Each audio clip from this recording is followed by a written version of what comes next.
Are you tired, and I mean really tired, of knowing English in your head but freezing the moment you open your mouth? You studied, you watched videos, you passed your grammar tests, but the second a native speaker says, "Hey, how are you?" your mind goes completely blank. Or worse, you respond, but the words come out all wrong and you feel embarrassed. I know that feeling, and today I am going to fix it.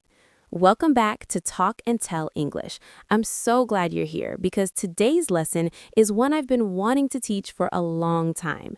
We are going to talk about the 3 stages you must follow to finally speak English with confidence. Not someday, not after 10 more years of study, but starting today. Are you ready? Then let's jump right in. Here's the truth that no one tells you. Speaking confidently in English is not about perfection. It is not about having a perfect accent. It is not about knowing every single grammar rule. Confident English speakers, and I'm talking about non-native speakers who communicate beautifully, they are confident because they have a system, a repeatable system that trains their brain to speak first and worry second. And that is exactly what I'm going to teach you today. 3 stages. Each one builds on the last. By the time you finish this video, you will have a clear, actionable plan to start speaking English with real confidence. So, what are the 3 stages? Stage 1. Anchor phrases, learning expressions that buy you time and keep you speaking. Stage 2, the opinion bridge, a structure that lets you express your thoughts clearly on any topic. Stage 3, real-time recovery, what to do when you make a mistake mid-sentence and how to keep going without shutting down. 3 stages. Let's get into it. Storytelling or sharing an experience. When you're telling a story or sharing something that happened to you, these anchor phrases help you transition between ideas naturally. Anchor phrase 1. So, here's what happened. After me. So, here's what happened. This phrase pulls your listener in. It creates anticipation, and it gives you a natural entry point into your story. Anchor phrase 2. Long story short. After me. Long story short. This is used when you want to summarize or skip to the most important part. Long story short, I missed my flight and had to spend the night in the airport. Native speakers say this all the time. Anchor phrase 3. And here's the thing. After me. And here's the thing. Beautiful phrase. This is used to introduce the most important or surprising detail in your story. And here's the thing. He didn't even apologize. See how that builds suspense? So again, stage 1 is about anchor phrases. You learned 9 phrases across 3 topics, giving your opinion, clarifying, and storytelling. These are your safety net. Learn them, practice them, and watch how much more confident you feel the next time someone asks you a question in English. Now, what happens in stage 2? Stage 2, the opinion bridge. Now that you have your anchor phrases, it's time to build something with them, and this is where it gets really exciting. The opinion bridge is a simple 4-part structure that helps you express your ideas clearly and confidently in English, on any topic, at any time, without translating. Here's the structure. Write this down if you can. Part 1. State your position. What do you think? Part 2. Give your first reason. Why do you think that? Part 3. Give an example. What proves it? Part 4. Wrap it up. Restate your position slightly differently. That's it. 4 parts. Let me show you exactly what this looks like in action. Why does this work? 3 reasons. Reason number 1, it eliminates blank mind syndrome. When you have a structure to follow, your brain is never lost. You always know what comes next. Step 1, step 2, step 3, step 4. Blank mind is gone. Reason number 2, it trains you to think in English. Instead of translating a big, messy paragraph from your native language, you're building the idea in English from the very beginning, piece by piece. This is how native speakers think. Reason number 3, it makes you sound educated and organized. I'm going to be honest with you. Many native speakers don't use this structure. When you do, you actually stand out as an excellent communicator. Employers, teachers, and conversational partners all notice. Okay, let's look at examples. I'm going to use 3 of the most common conversational topics. Health and wellness. Position. Honestly, I think getting enough sleep is one of the most important things you can do for your health. Reason 1. The reason I feel this way is that sleep directly affects your ability to focus, make decisions, and handle stress. Without enough sleep, even simple tasks become difficult. For example, I notice that whenever I sleep less than 6 hours, I feel irritable and I can't concentrate at work at all.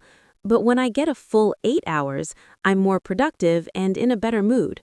So, if you ask me, sleep should be just as important as diet and exercise when it comes to staying healthy. Did you see the 4 parts? Position, reason, example, wrap-up? And did you notice 2 of our anchor phrases appeared naturally in that paragraph? Honestly, I think, and if you ask me, that's stage 1 working together with stage 2. This is the power of learning in stages. Technology. Honestly, I think social media has both helped and hurt how people communicate with each other. First reason. On one hand, social media makes it possible to stay connected with family and friends across the world, which is something previous generations could never do so easily. For example, my cousin lives in another country, and because of social media, we talk almost every week. I feel close to her even though we haven't seen each other in years. But if you ask me, the key is balance. Social media is a tool. Like any tool, it can build something beautiful or cause damage, depending on how you use it. 3 topics. Let's look at one more. Education. That's a great question. Let me think about that for a second. Honestly, I think learning a language is more about habit than talent. The reason I believe this is that the people I've seen become truly fluent in a second language weren't necessarily the smartest people in the room. They were the most consistent. They showed up every day, even when they didn't feel like it. For example, I've seen students who struggle with grammar, but speak beautifully because they practice speaking every single day.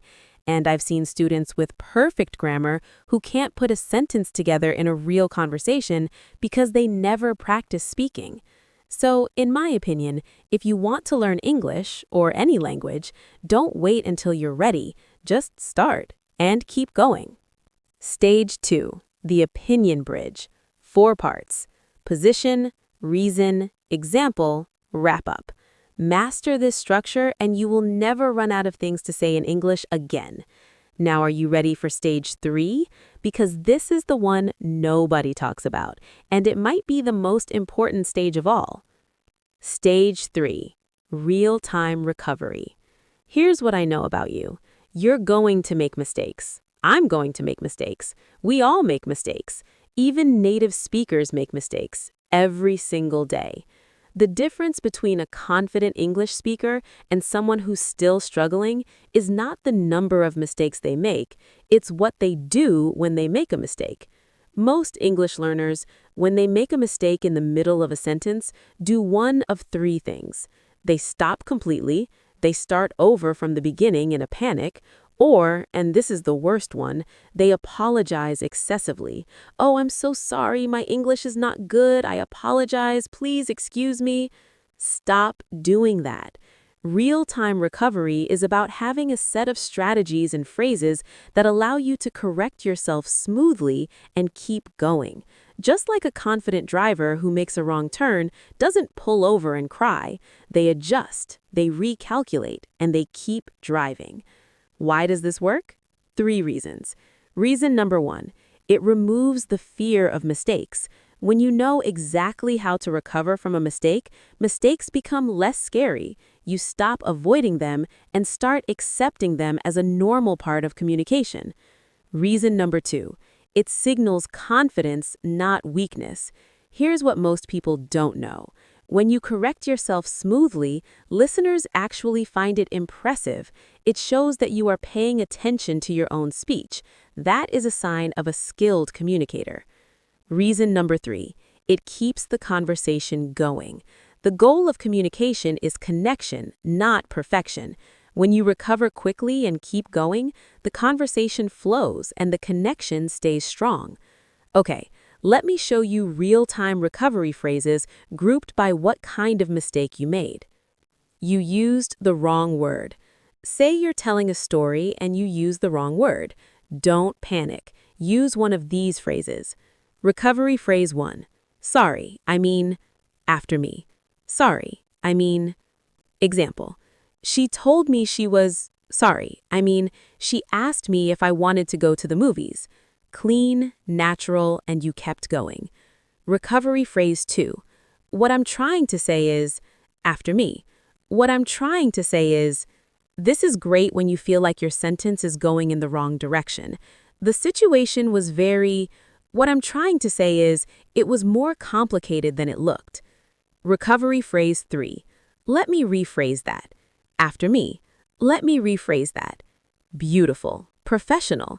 This phrase actually signals that you are thoughtful about your language. I think the project failed because of poor planning. Let me rephrase that.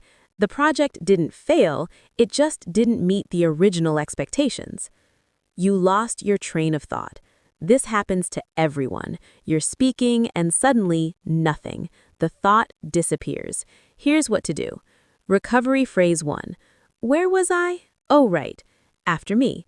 Where was I? Oh, right.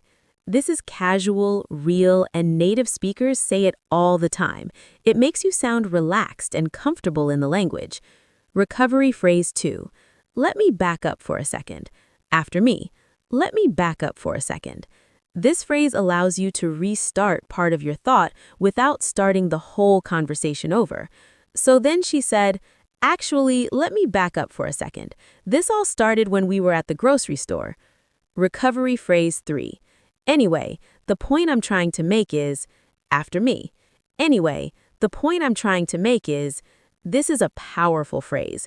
It skips past the confusing part and brings the conversation back to your main point. Anyway, the point I'm trying to make is that honesty in relationships matters more than anything else. You mispronounced a word. Pronunciation mistakes are some of the most embarrassing for English learners, but here's what to do. Recovery phrase 1. Excuse me, I mean, correct word. After me. Excuse me, I mean, correct word. Quick, clean, and you move on.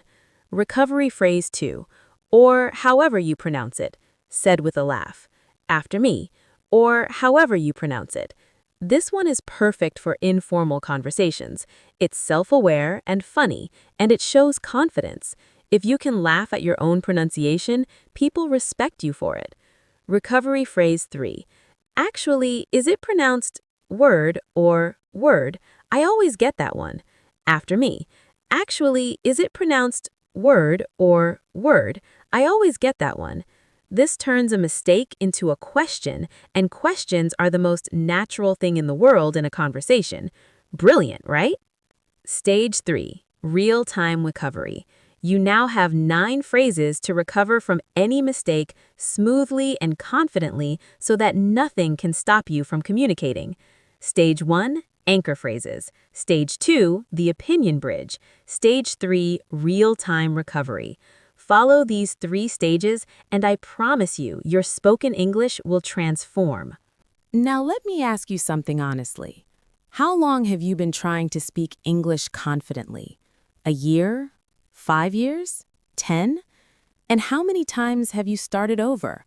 You find a great video, you feel inspired, you practice for a week, and then life happens. You get busy, you stop, and 3 weeks later, you're starting from 0 again.